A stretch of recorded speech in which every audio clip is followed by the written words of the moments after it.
Donc je prends le relais de Christophe. Donc à Gap, hein, contrairement à Avignon, on est un terrain AFIS. Donc on fait le service d'information de vol et d'alerte, on n'assure pas les fonctions de contrôle. Dans la pratique, on va dire que le contrôle, en cas de trajectoire convergente, va donner des ordres d'évitement. Nous, on donnera l'information. Attention, donc un trafic convergent sur le point Sierra Unité. Assurez votre séparation. Et c'est à vous de choisir la trajectoire qui convient. Donc ça, c'est peut-être quelque chose qui n'est pas très lisible, justement, sur les cartes VAC. C'est les 3 ou 4 petites lettres qui sont ici, qui vont dire, ou pardon, celle-là, qui vont dire si le terrain est AFIS. S'il est contrôlé, ça va être à la fréquence tower, ou approach. Et quand c'est en auto-information, ça sera R2R. Donc dans notre cas, à Gap, c'est 11910 également. Donc au-dessus, on voit bien la présence de toutes les activités, avion, hélicoptère, vol à voile, ULM, parachutisme et montgolfière, bon, plutôt à proximité de l'aérodrome qu'au départ de l'aérodrome. Le parachutisme, c'est le deuxième centre en taille en France, en termes de volume, de saut. L'hélicoptère, il y a 2 grosses sociétés de maintenance, c'est le Secours aérien français, donc le SAMU 05. Il y a 2 aéroclubs, un certain nombre de sociétés d'écoles ULM et 2 centres de vol à voile. Donc dans toutes ces activités, c'est pas qu'un petit peu, quoi. Donc c'est pour ça qu'il y a, par rapport au parachutisme, il y a un petit camembert, donc un demi-camembert rouge. Il est rouge, on n'a pas réussi encore à avoir une vraie zone réglementée ou quelque chose qui apparaît sur la carte millionième.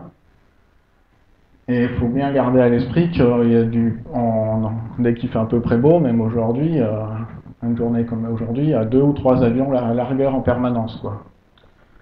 Donc les avions largueurs, ils vont plutôt rester secteur ouest de l'aérodrome, donc pour leur espace de montée et de descente.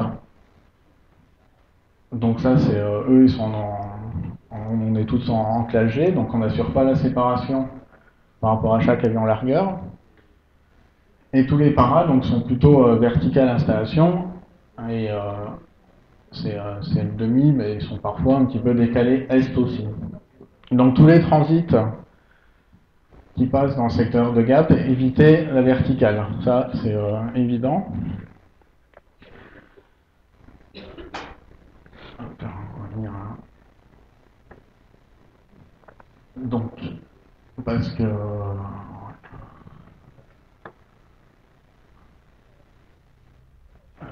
Pardon. Je vais descendre. Voilà. Donc par rapport à l'utilisation de la plateforme pour les ULM, donc c'est une grande plateforme par rapport à beaucoup de plateformes ULM. Par rapport à une plateforme comme Avignon, c'est plutôt petit, un petit peu enclavé. Au nord de la piste, donc la piste la plus couramment en service, c'est la 21, 95% du temps. L'étape de base, vous voyez qu'elle est un petit peu dans le relief. Donc il ne faut pas hésiter à être pas au ras des buissons. Il ne faut pas être trop haut non plus. Il ne faut pas chercher à prendre ses repères sol comme d'habitude en étape de base. Sinon vous allez arriver sur un plan très fort. Et même pour un ULM, s'il y a un petit peu de brise descendante le matin, donc un petit vent de nord-est, l'atterrissage en 21 sera très long, quoi. Donc, comme il nous l'a rappelé, la meilleure chose à faire, c'est la remise de gaz. Une remise de gaz à Gap, en particulier, et donc si vous la faites assez tôt, ne montez pas dans l'axe. Obliquez tout de suite un petit virage à 30 degrés sur la gauche pour bien éviter la zone para. Les paras normalement se posent sur leur espace, mais il arrive des fois que, comme vous, ils ne maîtrisent pas parfaitement leur trajectoire et qu'ils se posent sur les pistes en herbe, sur la mini-piste, un petit peu de l'autre côté, voire des fois au nord des installations, quasiment dans l'axe de piste, ce que je déteste particulièrement, naturellement. Donc tout de suite, remise de gaz et on oblique à gauche. Ça, c'est important. Après, donc, il y a un circuit de piste ULM à 500 pieds. Il est très rapproché, très court. Donc par rapport aux ULM modernes, tout ce qui est même FK9, FK14, c'est du ULM un peu performant.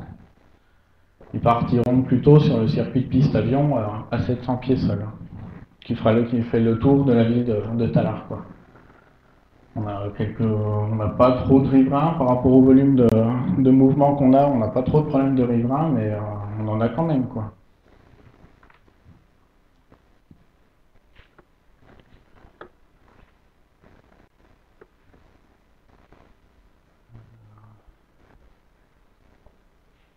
On peut rajouter rapidement des questions sur GAP en particulier.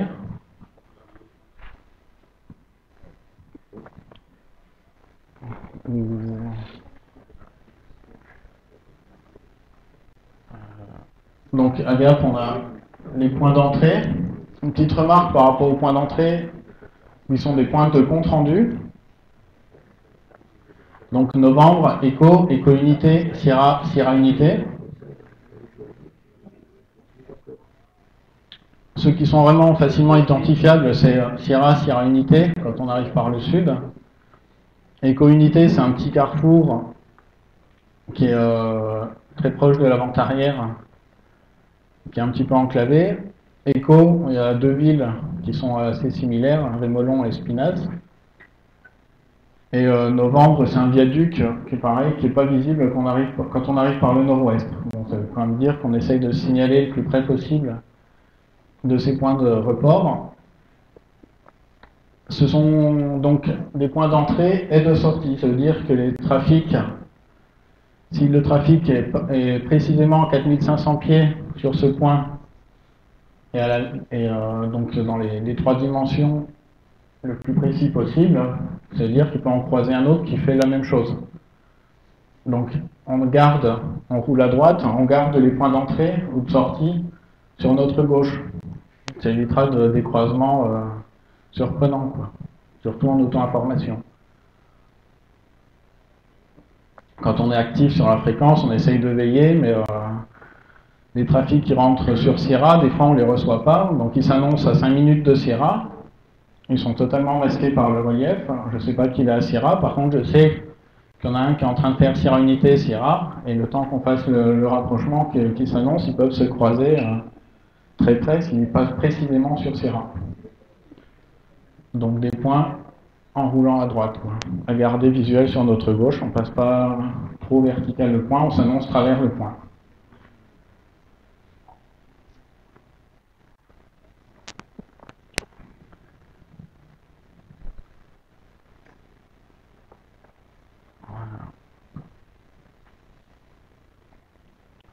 Il y a une remarque aussi par rapport à la situation de l'aérodrome qui est un petit peu enclavé. Donc, contrairement à Avignon, qui est contrôlé, où là c'est tout à fait normal d'intégrer un avion en étape de base, quand il arrive par le nord ou par l'est, ou Avignon quand il arrive au sud-est. Nous, on a le point éco-unité qui est à proximité de l'étape de base. Si le trafic peut faire une intégration tout à fait réglementaire en auto-information, il faudra qu'il remonte le long de la vente arrière, et c'est pas très, très sain de remonter la vente arrière, puisque plus à l'est, il y a le relief, et à la verticale des installations, il y a du parachutage. Donc on a plus ou moins une tolérance des sacs sud-est. Ils ferment un petit peu les yeux, quoi, sur les intégrations en étape de base. vous n'êtes quand même pas du tout prioritaire. Tous les trafics qui s'intègrent en auto-information en étape de base ne sont vraiment pas prioritaires et il faut vraiment éviter de couper la trajectoire d'un trafic qui s'est annoncé en vente arrière précédemment.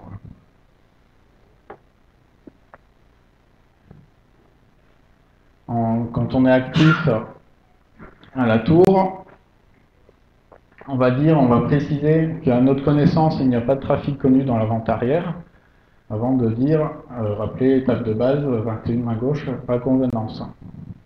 Donc c'est une intégration sous votre responsabilité.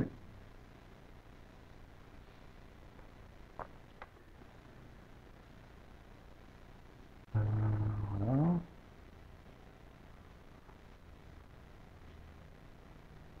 D'autres remarques sur GAP? Oui. Juste une question, s'il vous plaît. On décolle en 21 à destination de Barcelonnette. Quelle est la procédure idéale pour vous? Donc la trajectoire, un décollage 21, on va avoir une sortie éco, on va dire, en direction de Barcelonnette. Donc Barcelonnette, ça va être la vallée de la Durance, puis du Bail. On voit même le cap Barcelonnette ici.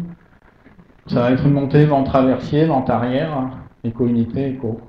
Et en s'écartant le plus vite possible de la vente arrière, de préférence, pour sortir du circuit. Mais c'est pas la peine d'aller jusqu'à Sierra Unité, puis faire éco-unité, quoi. Parce que j'avais fait une fois, je me suis rendu compte que c'était pas idéal. Puisque si vous montez en vent traversier et la vente arrière le plus tôt possible, on pourra vous garder en visuel. À Sierra Unité, je peux vous perdre de vue et vous zapper un petit peu, quoi. Nous, on n'a pas du tout de radar à Gap. Si vous voulez le nouveau transpondeur, c'est sur 7000, comme partout en espace G. Mais on ne sait pas, on a juste contact visuel et radio, quoi.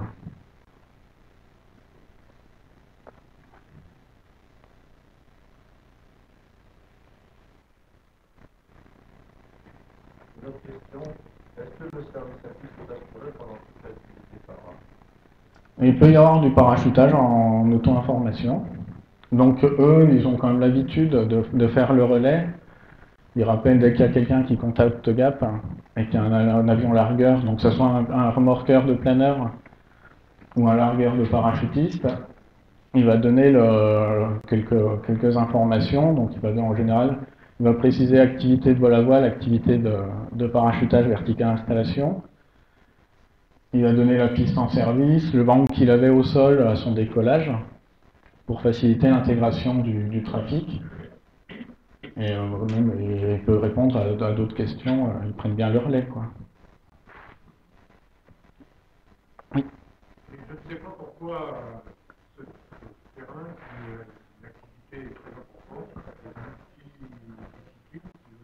qui n'est pas contrôlé, peut-être pour des raisons budgétaires d'ailleurs. Mais ce que je constate, je vais assez souvent en gare, c'est que tout se passe presque comme s'il y avait un contrôleur. C'est-à-dire que aussi bien de la part des pilotes que de la tour, la pratique est tellement intense qu'en fait, vous êtes amené à donner des autorisations que normalement vous n'avez pas données. Et les gens vous demandent des autorisations alors qu'ils n'ont pas non plus à vous demander Ouais. Donc ça, typiquement, même on me demande des fois les autorisations de mise en route, qui sont, voilà. Ouais, peut-être que les pilotes pensent ça. Nous, on dit mise en route à convenance, quoi. On essaye de répondre, sauf si la fréquence est très encombrée, on zappe un petit peu à convenance. Mais c'est la responsabilité du pilote. Nous, on engage très peu notre responsabilité. La phrase haute, c'est vrai que des fois, on pousse un petit peu les gens à s'aligner, à expédier, pour fluidifier le trafic. Ouais. On sait que, voilà, et c'est le fait d'avoir un œil sur la plateforme, c'est presque déjà, on est au sol, on est dans une tour, il y a beaucoup de personnes, c'est ce que je disais tout à l'heure. Les 4 petites lettres qui sont là, qui sont AFIS en gras ou Tower en gras, c'est quand il y a quelqu'un qui répond à la fréquence, les gens, on peut très difficilement faire la différence entre un contrôleur et un AFIS, quoi.